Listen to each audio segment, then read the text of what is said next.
The news roundup triumphantly returns this week. Just set yourself down as I rattle off some of the more recent goings-on. Alden Ehrenreich has been cast as the young Han Solo in the upcoming Han Solo prequel. I don't know the guy from Adam, even with his clothes on. He kinda looks like he could pass for Han Solo, but admittedly Harrison Ford is a tough act to follow, so I don't envy him in the least. All we know about the film is that he'll meet Chewie and go off on some adventure together.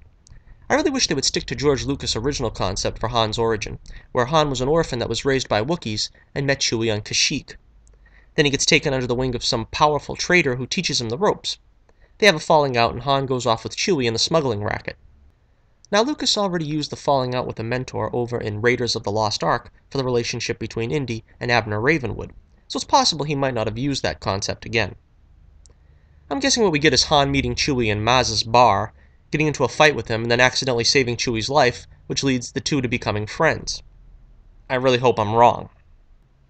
Basically, what I want from the movie is to see Han and Chewie meet Lando, work for Jabba, run afoul of Boba Fett, and maybe touch on a few classic moments that we only hear about in the films, like Han winning the Falcon, or Lando's skills in the Battle of Tanab. That might be a bit too much for one movie, but I don't think they should string this out to a trilogy. I guess there might be enough story to sustain it, so we'll have to see what they do. The new Voltron Netflix trailer is out, and it looks pretty good. But I understand now why they were holding Allura images back from us. She looks awful. She's some kind of tanned elf now? That's really too far from her original look. And I wasn't crazy about her having some kind of English accent. I don't know, I'm pretty disappointed right now. But I guess I'll still give this show a chance. It's just, how do you get so close to getting the show right and then feel the need to get cute like this at the last minute? I don't mind messing with Sven, but Allura? Really? As of now, Supergirl's fate for renewal next season on CBS is still to be determined. The show reportedly costs $3 million an episode in licensing fees, prompting them to move the show from Los Angeles to Vancouver next season. Some take that as a sign that the show is being moved to the CW, since Arrow and Flash are also shot there. Getting the show moved to CW isn't the worst outcome for the show, provided the same people will still be involved. Honestly, the CW has done pretty well in TV-level CGI in recent times. I think the only noticeable change is possibly dropping Cat Grant, if Callista Flockhart doesn't take a pay cut, but that's a loss I could live with. I guess another possible downside is that CW loves their soap drama, so the Kara, Jimmy stuff will be kicked into overdrive. I can see many of the diehards beating up the show over it, but chances are they were heading there already with the way the season ended. One wonders if they'll try to tie the show more closely with Flash and Arrow should it end up on the CW. I don't think it's too difficult an obstacle to overcome. Kara, Alex, and Martian Manhunter already work at the DEO. It wouldn't be a stretch to have them create some kind of portal, wormhole, transporter what's-this there that could connect them to the Arrow-Flash universe for random crossovers going forward.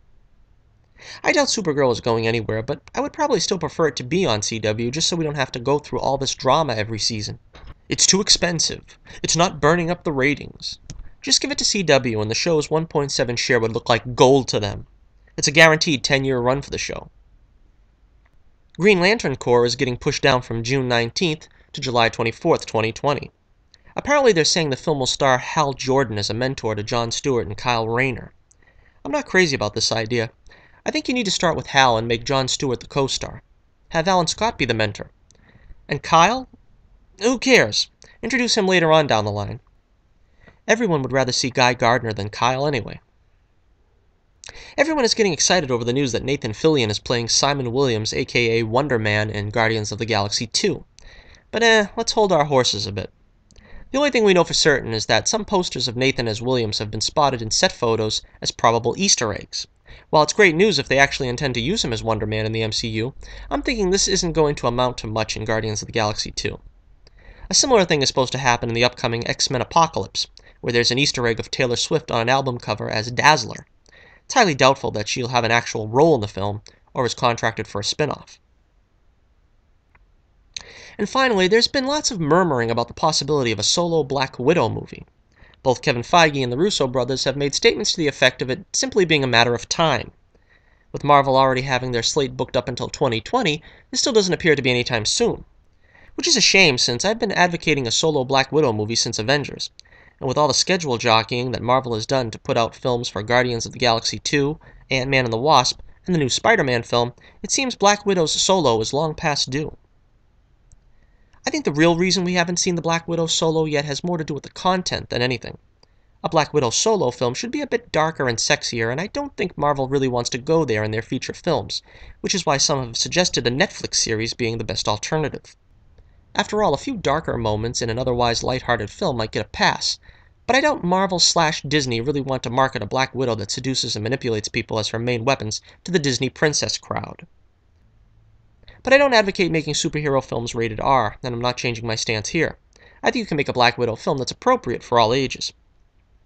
What I'd like to see in a solo Black Widow movie is some more about her past, preferably her marriage to the Red Guardian and his return in present day. I think Hawkeye would be given a nice chance to shine here as co-star. Just make it a classic old-school spy thriller with some MCU comic flourishes. So, as always, if you have any thoughts on what you'd like to see in a Han Solo, Black Widow, or Green Lantern movie, feel free to leave your thoughts below. Until next time, this is Johnnie Torch reminding you, keep the flame burning brightly, and I'll be with you again real soon.